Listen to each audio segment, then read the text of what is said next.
активов. Сейчас к нам присоединяется Евгений Гуревич, финансовый консультант. Здравствуйте, Евгений. Я думаю, что сейчас у вас, так сказать, страстная пора. Спасибо, что согласились принять участие в нашем эфире. Вообще, насколько налоговая система в США в порядке на данный момент? Ведь вообще зачастую это становится одной из основных тем предвыборных кампаний. Но в этом году как-то об этом помалкивают. Значит ли это, что все хорошо у нас? Добрый день. Налоговая система в порядке, а вот мне, если можно, контакт финансового психотерапевта. Да, нет, шутка. Все с налоговой системой все в порядке, никаких существенных изменений в этом году не произошло. Были произведены так называемые inflation adjustments, то есть применили определенные, скажем, мультипликаторы по инфляции для изменений прогрессивных налогов. Кроме этого, система продолжает работать так, как она работает. Естественно, как мы слышали, в прошлом году было увеличено количество сотрудников в АРС, которые занимаются проверками и так далее. Вот, поэтому... Но все как бы работает и более-менее работает так же, как и раньше. Поэтому просто это не является приоритетной темой для дебатов между претендентами в президенты. Ну вот те самые психотерапевты финансовые, они объясняют вот такой стресс, да, перед подачей налогов тем, что постоянно меняется налоговое законодательство. Это очень такой подвижный организм.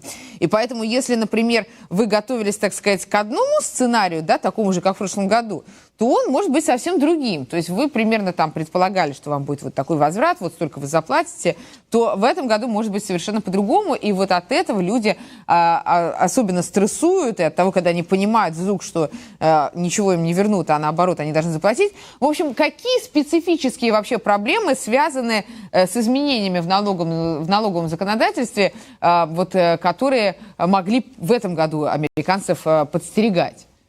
Ну, вы знаете, вообще-то налоговый кодекс сам по себе, если вы посмотрите на количество страниц, кто-то продемонстрировал его в распечатанном виде, ну, то есть там «Война и мир» по сравнению так от этого с ним просто маленькая тетрадка, да. Вот, поэтому... Ни один даже дипломированный опытный специалист по налогам не может знать все нюансы налогового законодательства. Поэтому, опять же, в этом году налоговое законодательство... Что? Да, вы знаете, у нас пропало с вами, вернее, мы вас слышим, но мы вас больше не видим. Поэтому, если вдруг вы параллельно можете исправить эту проблему... Да. Да, сейчас видно? Прошу прощения. Так, сейчас видно. Да, прекрасно вас вижу. Ага. Вот, поэтому никаких существенных изменений не произошло. То есть ставки не поменялись. Никакие из существенных вопросов, которые могут волновать, тем более, типичного, наверное, там, обывателя, который получает зарплату. Да, ну вот вы понимаете, речь вот сейчас как раз тоже зашла о криптовалютах, о том, что мошенничество с ними много связано. И если раньше это было больше отмывания денег, то сейчас это именно, так сказать, налоговое мошенничество. Все-таки криптовалюта — это новое понятие в нашей жизни. Вот в связи с этим как меняются действия АРС и законы? В связи с этим меняются... То есть АРС, если даже год-два назад у них просто не хватало экспертизы для того, чтобы отследить так называемые некастодиальные кошельки, то есть это кошельки, которые работают не через биржи и какие-то централизованные там институты, а находятся непосредственно на компьютере или на телефоне владельца или трейдера этой криптовалюты, то сейчас они в этом прекрасно разбираются, и у них есть специальная служба, которая отслеживает подобные сделки. Поэтому если у вас были, или у ваших телезрителей в данном случае были какие-либо сделки, связанные с криптовалютой, пожалуйста, не думайте, что вы можете скрыть эти сделки.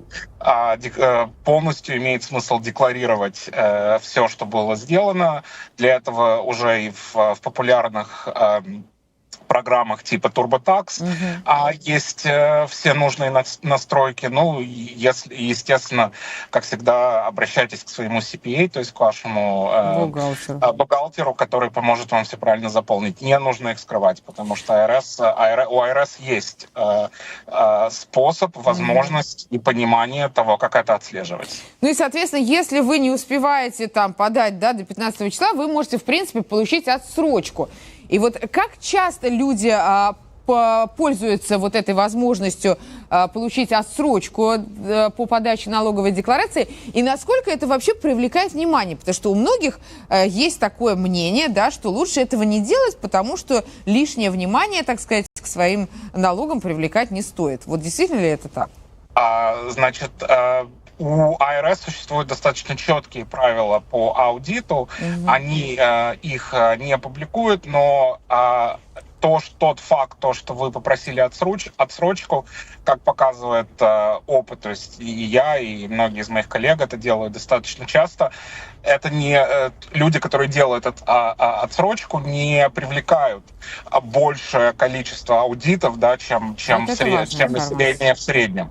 Да, поэтому если лучше сделать отсрочку и указать всю нужную информацию и заполнить налоговую декларацию правильно, чем без отсрочки сделать это неправильно. Это намного вероятнее, что это привлечет к вам внимание. Единственное, что я могу добавить, это то, что отсрочка дает вам право позже прислать налоговую декларацию. Но это не значит, что у вас не будет начислены проценты, пени и штрафы за то, что вы не вовремя уплатили налоги. Поэтому если вы думаете, что вы должны налоги, лучше отправить вместе с отсрочкой чек на какую-то сумму, которая может быть там примерно... Лучше пускай потом вернут, если что. Да, лучше пускай потом вернут. Вот это единственное, что как бы советуют эксперты в данном случае. Опять же, я не бухгалтер, поэтому разговаривайте с вашим бухгалтером, но и такой вот совет есть. Ну что, спасибо огромное. Евгений Гуревич был с нами, финансовый консультант. Спасибо, что нашли для нас время и присоединились к нашему эфиру. Я напомню, что у редакции RCVI Нью-Йорк есть